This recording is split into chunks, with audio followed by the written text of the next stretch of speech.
මහා ධම්මපාල ජාතකයේදී බෝධිසත්වයන් වහන්සේ දිසාපාමුක් ඇදුරංගාවට ගිහිල්ලා ඇදුරුතුමා ළඟ ශිල්ප ශාස්ත්‍ර ඉගෙන ගත්තා. ඉගෙන ගන්නකොට ඒ බොහෝ පිරිසක් එක්ක ශිෂ්‍ය පිරිසක් එක්ක අධ්‍යයනය කරනවා. නිවසේ නතර වෙලා ආචාර්යතුමාගේ ඇදුරුතුමාගේ කාලයක් යනකොට මේ ශිෂ්‍යයා බොහොම දක්ෂ කෙනෙක්, හැමෝගෙම මුල් තැන දිනාගෙන හිත දිනාගෙන කටයුතු කරනවා. ඒ වෙලාවේදී එක අවස්ථාවක ඇදුරුතුමාගේ දයාබර පුත්‍රයා මිය ගියා, කාලක්‍රියා කළා. හැමදෙනාම අඬනවා, ශෝක වෙනවා, අනිත් ශිෂ්‍යෝ, දිගදර ඥාති හැමදෙනාම. නමුත් ධම්මපාල කුමාරයා ශෝක වුණේ නැහැ. එයා ටිකක් බලාගෙන ඉතින් ඇහුවා ඇදුරුතුමා මේ ධම්මපාල කියන්නේ ඥානවන්තයෙක්. එහෙම ශිල්ප ශාස්ත්‍රත් හොඳට ඉගෙන ගන්න කෙනෙක්, හැමෝගෙම හිත් දිනාගත්ත දක්ෂ ප්‍රසන්න ශිෂ්‍යෙක්. ඇයි මේ කෙනා අඬන්නේ නැත්තේ? ඒ වෙලාවේදී ළඟට ගෙන ලැබුවා "අයි දරුවා අඬන්නේ නැත්තේ" කියලා.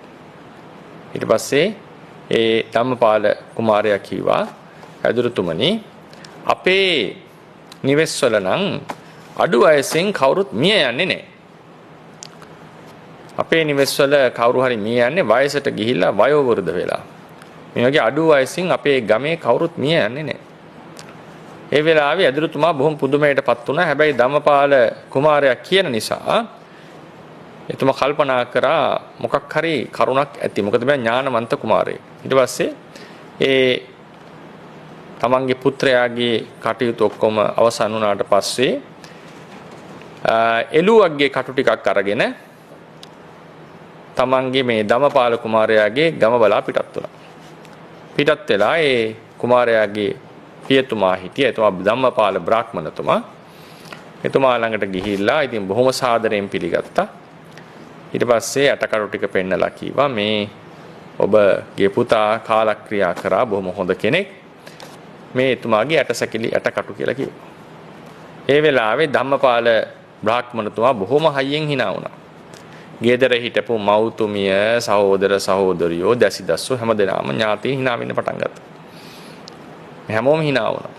ඒ ඇදුරුතුමාට හිතා ගන්න බෑ. මොකද දැන් දරුවගේ මරණය කියන්න මම ආවේ, ඇවිල්ලා ඇටකටු ටිකකුත් පෙන්නුවා. එහෙම පෙන්නද්දි මේ කට්ටිය hina වෙනවා. දැන් බලාපොරොත්තුනේ කෑ ගහයි අඬයි කියලා.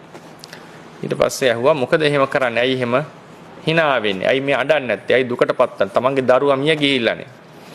ඒ වෙලාවේදී බ්‍රාහ්මණතුමා කියනවා ඇදුරුතුමනි, අපි අපේ ගමේ ඉන්න හැමදෙනාම බොහොම හොඳින් ධර්මයේ හැසිරෙනවා. අපි මුසාබස් කියන්නේ නැහැ. ප්‍රාණඝාත සිද්ධ කරන්නේ නැහැ. අනුන්ගේ දේවල් සොරා ගන්නේ නැහැ. මේ නිසා අපේ කවුරුත් තරුණ ළමයි මිය පරලෝ යන්නේ නැහැ. එලාවේ ඇදුරුතුමා ඇහුවා මේ කවුරුත් මිය පරලෝ නොයන්නට රහස මට කියලා දෙන්න. ඒ වෙලාව තමයි මේ කරුණ කීවේ. අපි ධර්මයේ හැසිරෙනවා. ධම්මං චරාමන මුසාබනාම. අපි මුසාබස් කියන්නේ නැහැ. ධර්මයේ හැසිරෙනවා. ප්‍රාණඝාතයෙන් වළකිනවා. සොරකම් කරන්නේ නැහැ. කාමයේ වරදවා හැසිරෙන්නේ අන් අයගේ අඹුවන් කෙරෙහි සහෝදරියෝ ලෙස අපි සලකන්නේ. ඒ වගේම වැඩිහිටිය අය අපි මව්වරු වගේ, බාල අය දුවරු වගේ සලකන්නේ, දුවරු වගේ. ඒ කියන්නේ අපි බොහොම පිරිසුදු හිතෙන් තමයි මේ ධම්මපාල ගමේ වාසය කරන්නේ. අපි හැම ශ්‍රමණක් බ්‍රාහ්මණයෙක්ගෙම බණ අහනවා, ධර්මයේ ශ්‍රවණය කරනවා. හැබැයි නිවැරදි ධර්මයේ දේශනා කරන, කුසලය අකුසලය දේශනා කරන නිවැරදි සම්මා දිට්ඨික අයගේම බණ පිළිගන්නවා. අපි හැම දිනාටම හොඳට සලකනවා.